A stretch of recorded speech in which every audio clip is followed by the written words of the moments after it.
ప్రభునామానికి మహిమ కలుగును గాక. కూడొచ్చిన మీ అందరికీ, కర్మల ఆత్మీయ సహవాస సంఘ విశ్వాసులందరికీ మన ప్రభువును ప్రియరక్షకుడునైన యేసుక్రీస్తు వారి శ్రేష్టమైన నామంలో శుభములు మరియు అందరికీ వందనాలండి. నిర్గమకాండం 25వ అధ్యాయాన్ని ధ్యానం చేసుకుంటున్నాం. నిర్గమకాండం 25 17వ వచనం నుంచి 22వ వచనం వరకు చదువుతాను. మరియు నీవు మేలిమి బంగారుతో కరుణాపీఠమును చేయవలెను. దాని పొడుగు 2 మూరలన్నర, దాని వెడల్పు 3.5 మరియు 2 బంగారు కెరూబులను చేయవలెను. కరుణాపీఠం యొక్క 2 కొనలను నకిషి పనిగా చేయవలెను. ఈ కొనను ఒక కెరూబును, ఆ కొనను ఒక కెరూబును చేయవలెను. కరుణాపీఠమున దాని 2 కొనల మీద కెరూబులను దానితో ఏకాండముగా చేయవలెను. ఆ కెరూబులు పైకి విప్పిన రెక్కలు గలవై కరుణాపీఠమును తమ రెక్కలతో కప్పుచుండగా వాటి ముఖములు ఒండొంటికి ఎదురుగా నుండవలెను. ఆ కెరూబుల ముఖములు కరుణాపీఠము తట్టు నుండవలెను. నీవు ఆ కరుణాపీఠమును ఎత్తి ఆ మందసం మీద నుంచవలెను. నేను నీకిచ్చు శాసనములను ఆ మందసములో ఉంచవలను.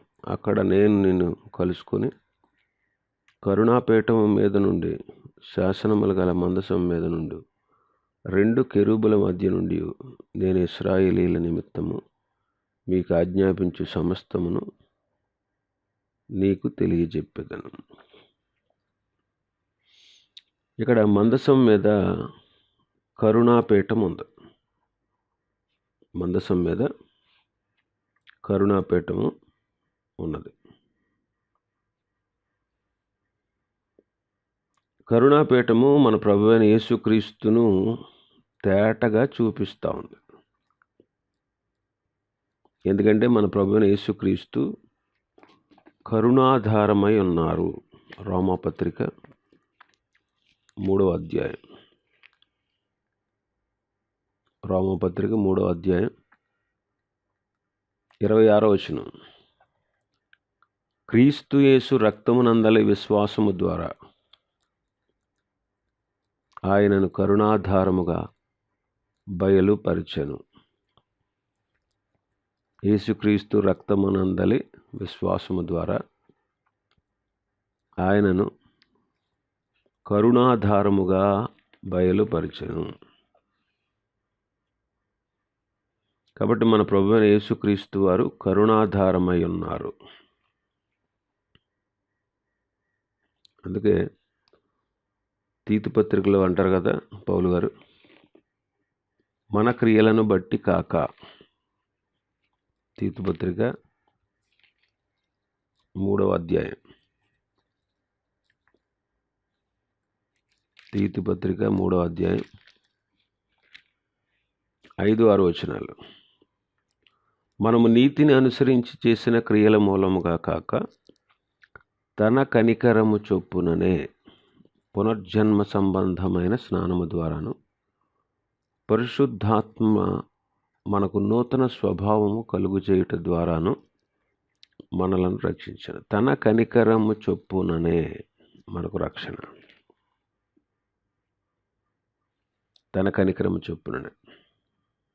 కాబట్టి కరుణాపీఠము కరుణాధారుడైనటువంటి యేసుక్రీస్తుకు సాదృశ్యంగా ఉంది. కరుణాపీఠానికి కరుణాధారుడైన యేసుక్రీస్తుకు ఉన్న పోలికలు మనం ఇప్పుడు ధ్యానం చేసుకుందాం. ఇక్కడ కరుణాపీఠము మేలిమి బంగారముతో చేయబడింది. 17వ వచనంలో చదివాం కదా, మరియు నీవు మేలిమి బంగారుతో కరుణాపీఠమును చేయాలి అన్నారు. మేలిమి బంగారముతో చేయబడింది. గత దినం మనం ధ్యానం చేసుకున్నాం. బంగారము లోహాలన్నిటిలో గొప్పది. బంగారము దైవత్వానికి సాదృశ్యం. యేసుక్రీస్తు సంపూర్ణుడైన దేవుడు. అందుకే పౌలు గారు కొలస్సీ పత్రికలో అంటాడు, 2వ అధ్యాయం 9వ వచనం. దేవత్వం యొక్క సర్వ పరిపూర్ణత శరీరముగా క్రీస్తునందు నివసించుచున్నది. దేవత్వం యొక్క సర్వ పరిపూర్ణత క్రీస్తునందు నివసిస్తూ ఉంది. యేసుక్రీస్తు దేవుడై ఉండి ఆయన మానవుడుగా వచ్చి చేసిన దానికి పునాదిగా నిలిచిందనమాట. ఏ మానవుడు కూడా మరొక మానవుడిని విమోచించలేడు. ఏ మానవుడు మరొక మానవుడిని విమోచించలేడు. చూడండి, నా కీర్తన గ్రంథం 49వ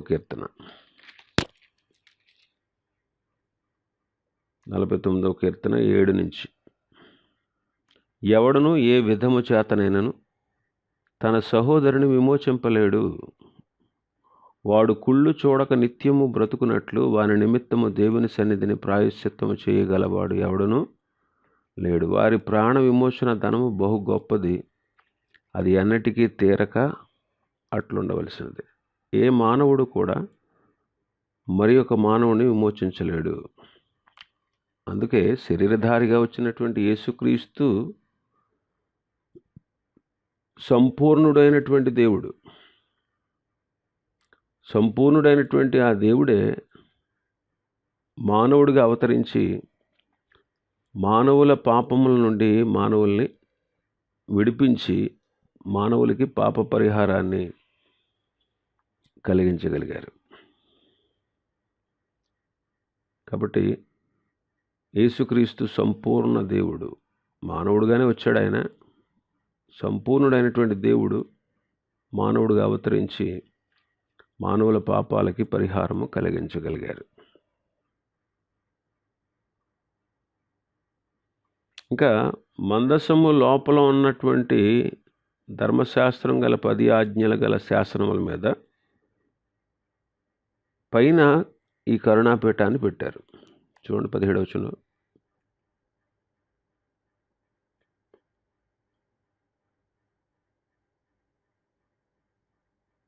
ఇరవై 21వ వచనం చదువుతాను మన భాగంలో. నేను నీకిచ్చు శాసనములను ఆ మందసంలో ఉంచాలి.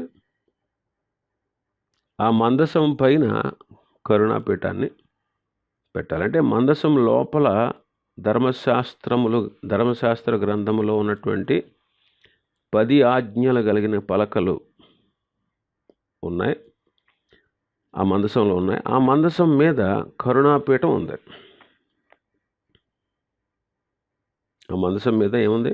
కరుణాపీఠం. ధర్మశాస్త్రము కంటే కూడా 10 ఆజ్ఞల పలకలు అంటే ఏంటి?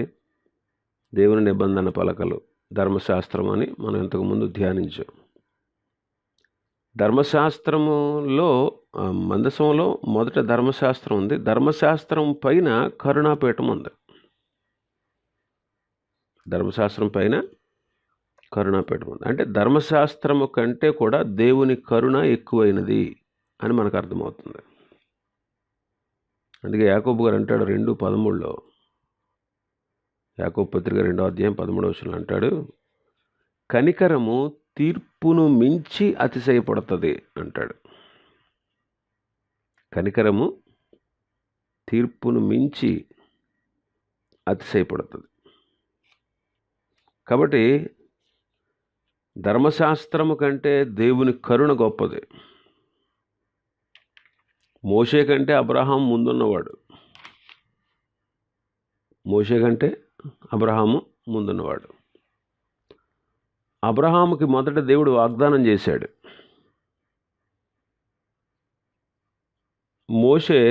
మోషే ద్వారా దేవుడు వాళ్ళకి ఆజ్ఞలు ఇచ్చాడు. అబ్రహాముకేమో వాగ్దానం చేశాడు. మోషే ద్వారా దేవుడు ఆజ్ఞలు ఇచ్చాడు. కాబట్టి ఆజ్ఞల కంటే కూడా వాగ్దానం శ్రేష్టమైనదని మనం గుర్తుపెట్టుకోవాలి. కాబట్టి ధర్మశాస్త్రము కంటే మేలైనది, ఉపయోగకరమైనది దేవుని కరుణ. దేవుని కరుణ.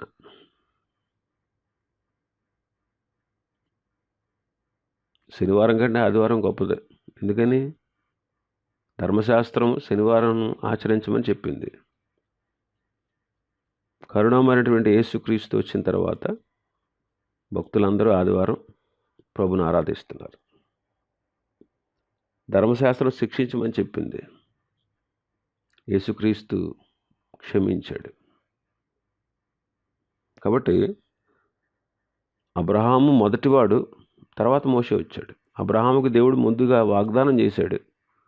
మోషే ప్రజలకు దేవుని ఆజ్ఞల్ని తెలియజేశాడు. ఆజ్ఞ వచ్చిన తర్వాత పాపం అంటే ఏంటో తెలిసింది. వాగ్దానము ద్వారా దేవుడు తన ప్రియ కుమారుని మన కోసం ఈ లోకానికి పంపించడం జరిగింది. కాబట్టి ధర్మశాస్త్రం మందసంలో ఉంది, మందసం మీద కరుణాపీఠం ఉంది. ఇంకా మనం చూస్తే మందసంలో ఉన్నటువంటి 10 ఆజ్ఞలు గల శాసనాలు మానవుడు పాపాత్ముడు అని ఆరోపిస్తూ ఉన్నాయి. మానవుడు పాపాత్ముడు అని చూపిస్తూ ఉన్నాయి. ఏంటి? ధర్మశాస్త్రం ఏమని చెప్తుంది? మానవుడు పాపాత్ముడు, మానవుడు పాపి అని చూపిస్తూ ఉంది. గలతీ పత్రిక 3వ అధ్యాయం, రోమాపత్రిక 3వ అధ్యాయం, రోమాపత్రిక 3వ అధ్యాయం 20వ వచనం, 3:20. ఏలైనగా ధర్మశాస్త్ర సంబంధమైన క్రియల మూలంగా ఏ మనుష్యుడు ఆయన దృష్టికి నీతిమంతుడని తీర్చబడడు. ధర్మశాస్త్రము వలన పాపమనగా ఎట్టిదో తెలియబడుచున్నది. ధర్మశాస్త్రం పాపాన్ని చూపిస్తుంది, పాపి మానవుడు అని తెలియపరుస్తుంది. 7వ అధ్యాయం, రోమపత్రిక 7వ అధ్యాయం 7వ వచనం నుంచి 7వ వచనం నుంచి. కాబట్టి ఏమందుము? ధర్మశాస్త్రము పాపమైన అట్లనరాదు. ధర్మశాస్త్రం వలననే గాని పాపం అనేది ఎట్టిదో నాకు తెలియకపోవును. ఆశింపవద్దని ధర్మశాస్త్రము చెప్పిన ఎడల దురాశ అయిన ఎట్టిదో నాకు తెలియకపోవును. అయితే పాపము ఆజ్ఞను హేతువు చేసుకుని సకల విధములైన దురాశ నా యందు పుట్టించెను. ధర్మశాస్త్రము లేనప్పుడు పాపము మృతము. ఒకప్పుడు నేను ధర్మశాస్త్రం లేకుండా జీవించుచుంటేనే కానీ ఆజ్ఞ వచ్చినప్పుడు పాపమునకు మరలా జీవం వచ్చెను. నేనైతే చనిపోయితిని. అప్పుడు జీవార్థమైన ఆజ్ఞ నాకు మరణార్థమైనట్టు కనపడను. ఎలాగనగా పాపము ఆజ్ఞను హేతువు చేసుకుని నన్ను మోసపుచ్చి దాని చేత నన్ను చంపాను. ధర్మశాస్త్రం పరిశుద్ధమైనది, ఆజ్ఞ కూడా పరిశుద్ధమైనది, నీతి గలది, ఉత్తమమైనది ఉన్నది.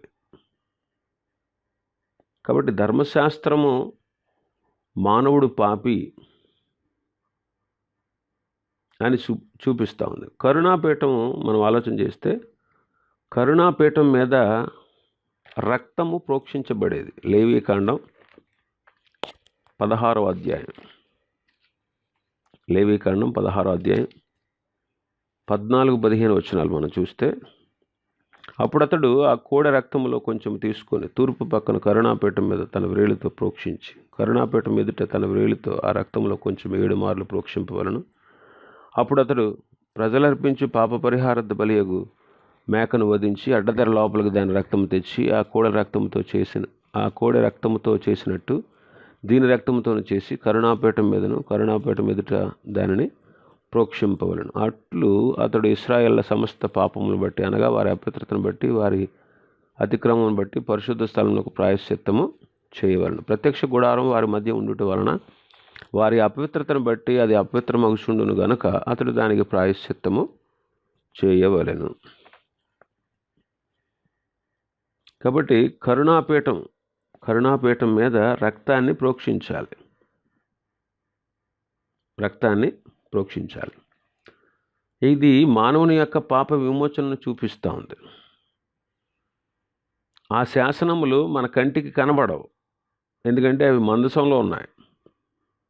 ఎందుకు కనబడవంటే ఆ మందసంలో ఉన్నాయి. ఆ మందసం మీద కరుణాపీఠం ఉంది.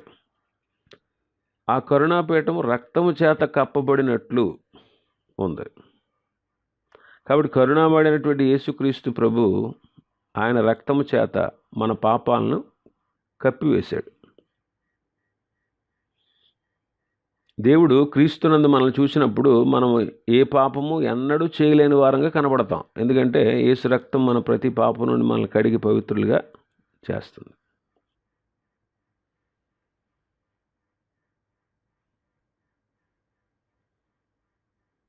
మనం అపరాధులమే, అనీతిమంతులమే. కానీ అపరాధులను నిరపరాధులుగాను, అనీతిమంతులైనటువంటి మనల్ని నీతిమంతులుగాను యేసుక్రీస్తులో దేవుడు మనల్ని చూస్తున్నాడు.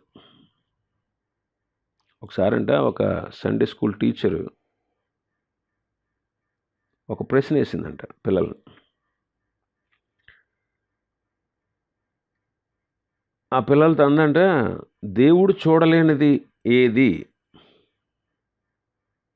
అని అడిగిందంట. అందరూ ఏది లేదు, ఆయన చూడలేదంటూ ఏది లేదు అని చెప్పారు. సమస్తం ఆయన చూస్తాడండి, తేటగా ఆయన కనబడతాయని చెప్పారు. అప్పుడు టీచర్ గారు బాగానే ఒప్పుకుందంట. అప్పుడు పిల్లవాళ్ళు లేచి అన్నాడంట, దేవుడు చూడలేనిది ఒకటి ఉందండి టీచర్ గారు అన్నాడంట.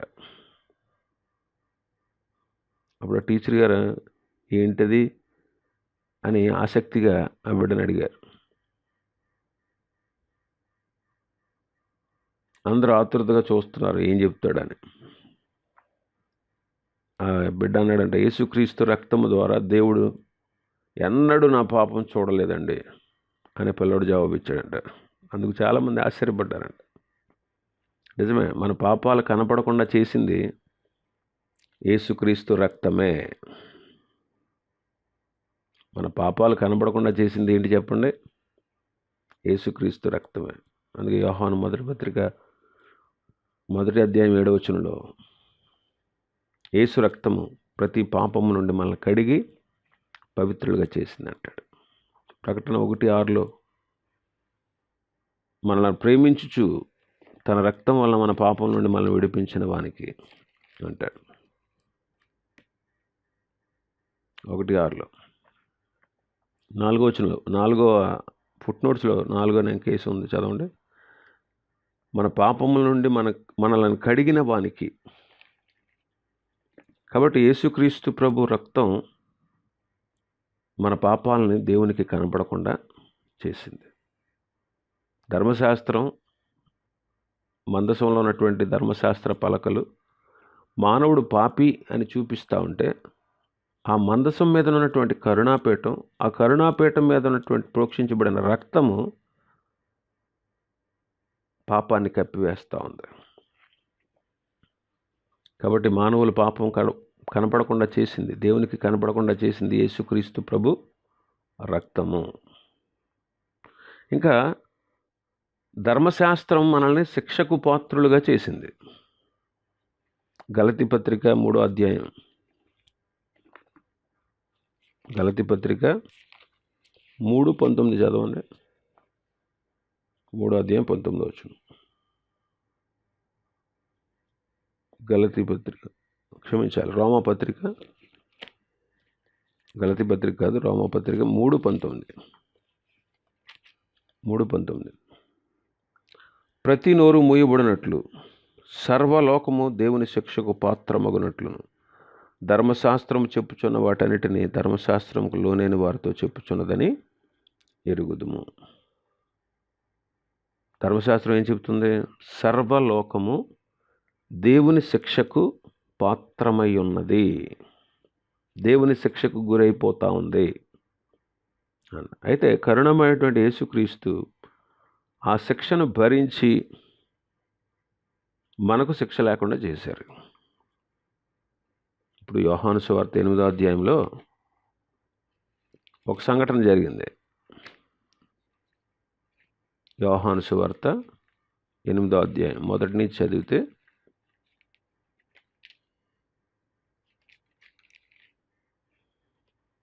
శాస్త్రులు పరిసయ్యులు వ్యభిచారమందు పట్టబడినటువంటి ఒక స్త్రీని తీసుకుని వచ్చారు. వారి మధ్యలో నిలబెట్టారు. వాళ్ళు అడుగుతున్నారు, బోధకుడా, ఈ స్త్రీ వ్యభిచారం చేస్తూ ఉండగా పట్టుబడింది. అట్టి వారిని రాళ్లతో రువ్వి చంపాలి అని మోషే మాకు ఆజ్ఞాపించాడు ధర్మశాస్త్రంలో. అయితే నువ్వేం చెప్తావు అని ఆయన అడిగారు. ఎందుకు అడిగారంటే, ఇలాగా ఆయన మీద నేరం మోపాలని ఆయన శోధిస్తూ ఇలాగ అడిగారు. పట్టు వదలకుండా అడుగుతున్నారంట ఆయన్ని, నువ్వేం చెప్తావు అని. ఆయన అన్నారు, మీలో పాపం లేనివాడు మొట్టమొదట ఆమె మీద రాయి వేయవచ్చు అని చెప్పాడు. వారు ఆ మాట విని, అంటే వారు ఆ మాట విన్న తర్వాత ఏమైందో తెలుసా? వారు మనస్సాక్షి చేత వారు గద్దించబడిన వారై, మనస్సాక్షి చేత వాళ్ళు ఏం చేయబడ్డారంట? గద్దించబడ్డారు. పెద్దవాళ్ళు మొదలుకొని చిన్నవాళ్ళ వరకు ఒకడే అంటే ఒకడు బయటికి వెళ్ళిపోయారు. ఆ స్త్రీ ఒక్కదే మిగిలింది. యేసుప్రభు తలెత్తి చూశాడు, అక్కడ ఎవరు లేరు. అమ్మా, వారు ఎక్కడున్నారు అని అడిగాడు. నీ మీద నేరం మోపిన వాళ్ళు ఎక్కడున్నారు? ఎవరు నీకు శిక్ష విధించలేదా అని అడిగాడు. లేదు ప్రభు అంది. అప్పుడు ప్రభు ఏమన్నారు? నేనును నీకు శిక్ష విధింపను, నువ్వు వెళ్ళి ఇక నువ్వు పాపం చెయ్యొద్దు అన్నాడు. నేను కూడా నీకు శిక్ష విధించను అంటాడు. అంటే శిక్ష విధించడానికి ఆయనకు అధికారం ఉంది. వ్యభిచారం చేసినటువంటి ఆ స్త్రీని రాళ్ల రువ్వు చంపాలని ధర్మశాస్త్రం చెబుతూ ఉంటే, కరుణమాడినటువంటి యేసు ప్రభు, నేను నీకు శిక్ష విధింపను, ఇక నువ్వు వెళ్ళి పాపం చెయ్యొద్దు అని చెప్పారు. ఇంకా మనం చూస్తే ధర్మశాస్త్రం మనల్ని శాపగ్రస్తులుగా ఎంచింది. ధర్మశాస్త్రం మనల్ని ఏం చేసిందండి? శాపగ్రస్తులుగా ఎంచింది. గలతీ పత్రిక 3వ అధ్యాయం, గలతీ 3:10, గలతీ పత్రిక 3వ అధ్యాయం 10వ వచనం.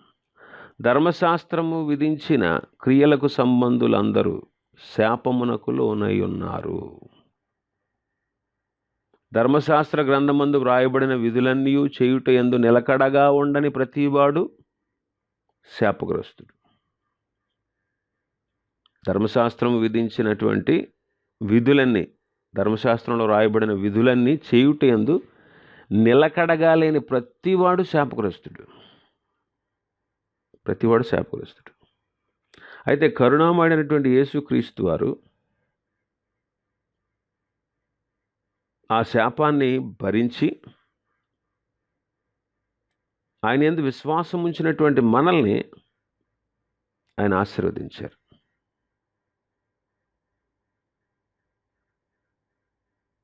అందుకే 13-14 వచనాలు కదా, గలతీ పత్రిక 3:13-14లో, ఆత్మను గురించిన వాగ్దానం విశ్వాసం వల్ల మనకు లభించినట్లు అబ్రహాం పొందిన ఆశీర్వచనము క్రీస్తు యేసు ద్వారా అన్ని జనులకు కలుగుటకై క్రీస్తు మన కోసము శాపమై మనలను ధర్మశాస్త్రం యొక్క శాపము నుండి విమోచించెను.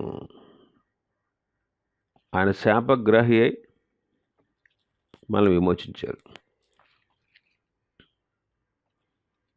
ఇంకా మనం చూస్తే కరుణాపీఠము దేవుని సంధించేటువంటి స్థలం. 22వ వచనంలో మనం చదువుతాం మన భాగంలో, అక్కడ నేను నిన్ను కలుసుకొని కరుణాపీఠం మీద నుండి శాసనముల గల మందసం మీద నుండి 2 కెరూబుల మధ్య నుండి నేను నిన్ను కలుసుకుంటాను, అక్కడ నిన్ను కలుసుకుంటాను అని మోషేతో ప్రభు చెప్తున్నారు.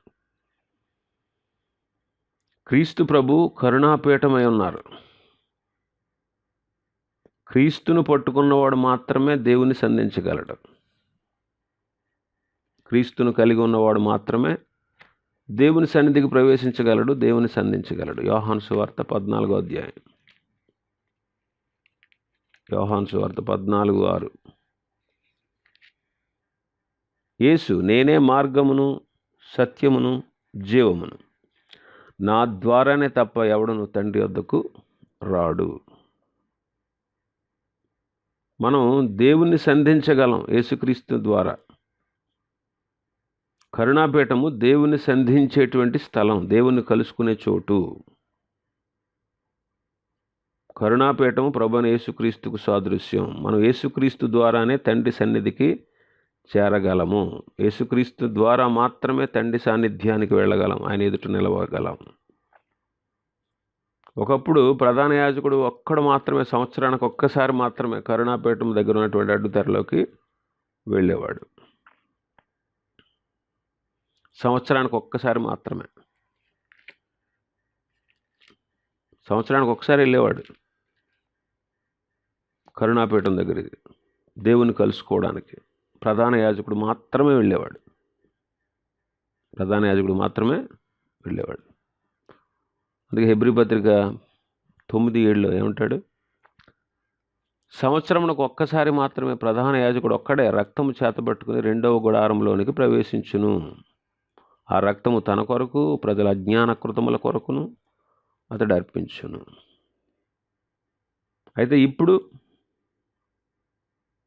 యేసుక్రీస్తు చనిపోయినప్పుడు ఆ అడ్డు తెర, దేవాలయంలో ఉన్నటువంటి అడ్డు తెర మధ్యకు చిరిగిపోయిందంట.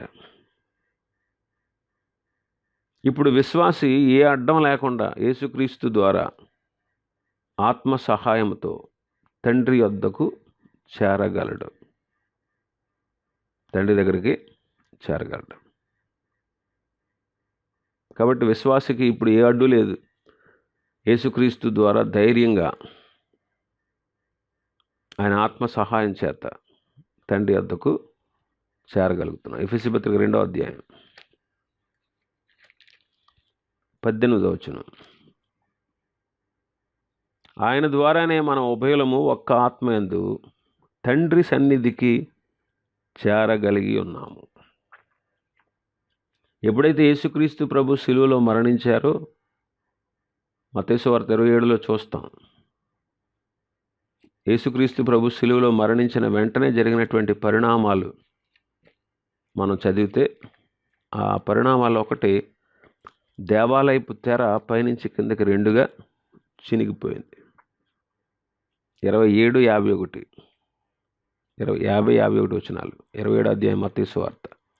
యేసు మరల బిగ్గరగా కేకవేసి ప్రాణం విడిచెను. అప్పుడు దేవాలయపు తెర పైనుండి క్రింది వరకు రెండుగా చినిగెను.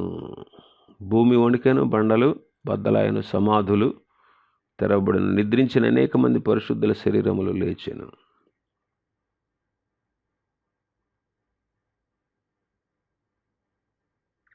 కాబట్టి ఈనాడు ధైర్యంగా యేసుక్రీస్తు ద్వారా మనం దేవుని సన్నిధికి చేరగలుగుతున్నాం. ఇంకా మనం చూస్తే కరుణాపీఠం దగ్గర కాచుకొని ఉన్నటువంటి మోషేకు దేవుడు కొన్ని ఆజ్ఞాపించాడు. 22వ వచనం. అక్కడ నేను నిన్ను కలుసుకొని కరుణాపీఠం మీద నుండి, శాసనములు గల మందసం మీద నుండి 2 కెరూబుల మధ్య నుండి నేను ఇశ్రాయేలు నిమిత్తము మీకు ఆజ్ఞాపించు సమస్తమును నీకు తెలియజెప్పేదను. మీకు ఆజ్ఞాపించే సమస్తాన్ని మీకు తెలియపరుస్తాను. అంటే దేవుడు ఆజ్ఞ వచ్చింది కరుణాపీఠం దగ్గర కాచుకున్న మోషే దగ్గరికి. మనం కూడా క్రీస్తు దగ్గర నిలిచితే దేవుని చిత్తము మన జీవితాల్లో ఏంటో తెలుస్తుంది. క్రీస్తును హత్తుకునేంత వరకు మనకు దేవుని చిత్తం అర్థం కాదు. దేవుని చిత్తం మనకి అర్థం కాదు. కాబట్టి క్రీస్తును హత్తుకుంటే దేవుని ఆజ్ఞ ఏంటో, దేవుని చిత్తం ఏంటో మనకి తెలుస్తుంది. కాబట్టి మనం క్రీస్తును హత్తుకుని ఉండాలి. ఇంకా మనం చూస్తే కరుణాపీఠము ప్రార్థనా స్థలమై ఉంది. సంఖ్యాకాండం 7వ అధ్యాయం, సంఖ్యాకాండం 7వ అధ్యాయం 90వ వచనం చదువుదాం. మోషే యెహోవాతో మాట్లాడుటకు ప్రత్యక్ష గుడారములోనికి వెళ్ళినప్పుడు సాక్ష్యపు మందసము మీదనున్న కరుణాపీఠము మీద నుండి, అనగా 2 కెరూబుల నడుమ నుండి తనతో మాట్లాడిన యెహోవా స్వరము అతడు వినెను. అతడు ఆయనతో మాట్లాడాను.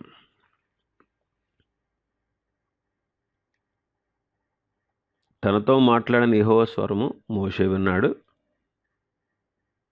మోషే కూడా దేవునితో మాట్లాడాడు. మోషే యెహోవాతో మాట్లాడడానికి ప్రత్యక్ష గుడారంలోనికి వెళ్ళాడు. ఇక్కడ కరుణాపీఠము ప్రార్థనా స్థలమై ఉంది. ఈనాడు మనం కూడా యేసుక్రీస్తు ద్వారా మాత్రమే ప్రార్థించగలం. యోహాను సువార్త 15వ అధ్యాయం, యోహాను సువార్త 15వ అధ్యాయం 16వ వచనం. మీరు నన్ను ఏర్పరచుకొనలేదు, మీరు నా పేరట తండ్రిని ఏమి అడుగుదురో అది ఆయన మీకు అనుగ్రహించినట్లు మీరు వెళ్ళి ఫలించుటకును మీ ఫలము నిలిచియుండుటకు నేను మిమ్మల్ని ఏర్పరచుకుని నియమించితిని. మనం దేవుని ఏర్పరచుకోలేదండి, దేవుడే మనల్ని ఏర్పరచుకున్నాడు, నియమించాడు. ఇప్పుడు లోకస్తులకి, దేవుని ఎరగని అన్ని జనులకి మనకు ఉన్న తేడా ఏంటి? అన్ని జనులు వాళ్ళు పూజించేటువంటి దేవుళ్ళని వాళ్ళే సెలెక్ట్ చేసుకుంటారు. నాకు పలానా దేవుడు కావాలి, పలానా దేవుడు కావాలన్నట్టు దేవుళ్ళని మానవులు సెలెక్ట్ చేసుకుంటారు. అన్ని జనుల పద్ధతి అది. ఈ లోకంలో ఉన్న వాళ్ళు ఎవరైనా చూడండి, వాళ్ళకి ఏ దేవుడు కావాలో వాళ్ళు సెలెక్ట్ చేసుకుంటారు. విచిత్రం ఏంటంటే మన దేవునికి వాళ్ళ దేవుళ్ళకి, వాళ్ళ కొలిచే దేవుళ్ళకి మనం కొలిచే దేవుడికి ఉన్న తేడా ఏంటంటే వాళ్ళ దేవుళ్ళని వాళ్ళు ఏర్పాటు చేసుకున్నారు, మన దేవుడు మనల్ని ఏర్పాటు చేసుకున్నాడు. అది ఆశ్చర్యం. వాళ్ళేమో వాళ్ళకి ఏ దేవుడు కావాలో వాళ్ళు సెలెక్ట్ చేసుకుంటే, మన దేవుడు మనలో మనం ఆయనకి కావాలని మనల్ని ఆయన ఏర్పరచుకున్నాడు. అందుకే ఇక్కడ స్పష్టంగా రాశాడు ఏమని, మీరు నన్ను ఏర్పరచుకోలేదు, మీరు నా పేరట తండ్రిని ఏం అడుగుతారో అది ఆయన మీకు అనుగ్రహించినట్లు మీరు వెళ్ళి ఫలించాలని మీ ఫలాలు నిలిచి ఉండాలని నేను మిమ్మును ఏర్పరచుకొని నియమించాను. కాబట్టి ఈనాడు యేసుక్రీస్తు ద్వారా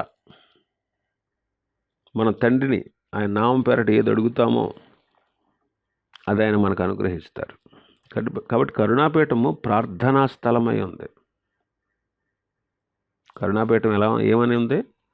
ప్రార్థనా స్థలమైంది. ఇంకా 16వ అధ్యాయం 23-24 వచనాలు చూడండి, యోహాను సువార్త.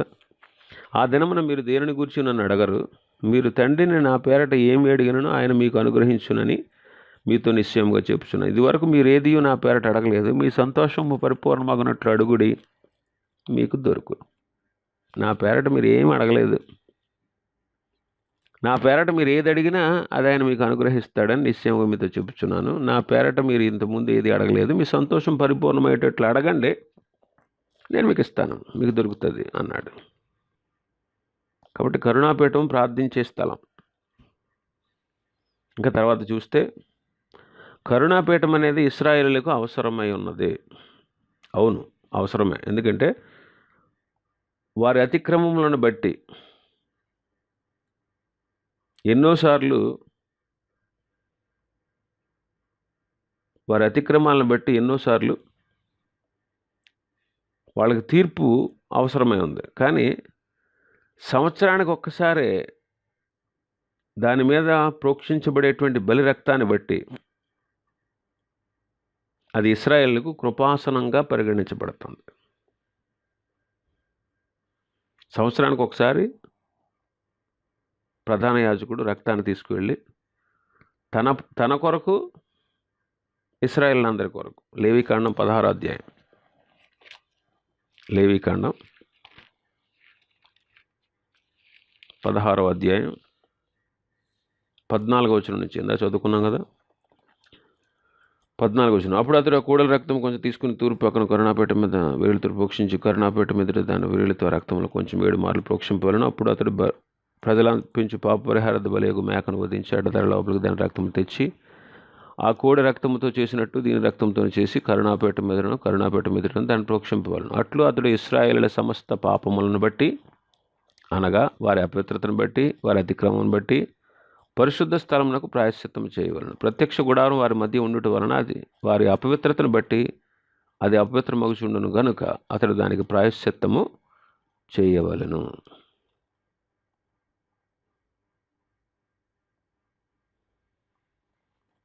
కాబట్టి గమనించండి, ఇశ్రాయేలులకు అది అవసరం,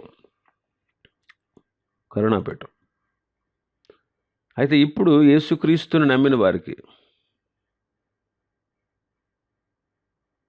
ఇప్పుడు యేసుక్రీస్తుని అంగీకరించిన వారికి మనకు సమయోచితమైన సహాయం దొరకాలని యేసుక్రీస్తు ప్రభు పరలోకములో, అంటే అడ్డతెర లోపలికి ప్రవేశించి ఆయన కృపా సింహాసనాన్ని సిద్ధపరిచి మన కొరకు తండ్రి సన్నిధిలో విజ్ఞాపన చేస్తూ ఉన్నారు.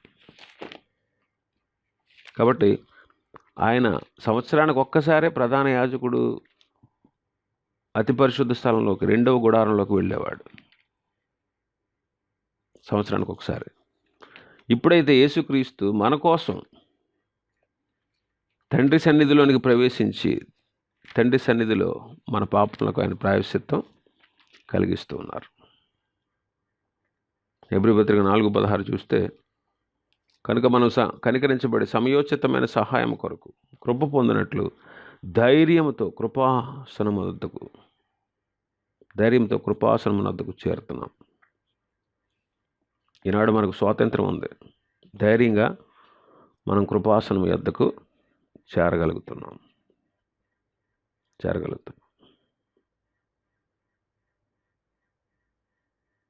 ఇది కరుణాపీఠానికి యేసుక్రీస్తు ప్రభువుకు ఉన్నటువంటి పోలికలు. ఇంకా మిగిలిన విషయాలు ఉన్నాయి.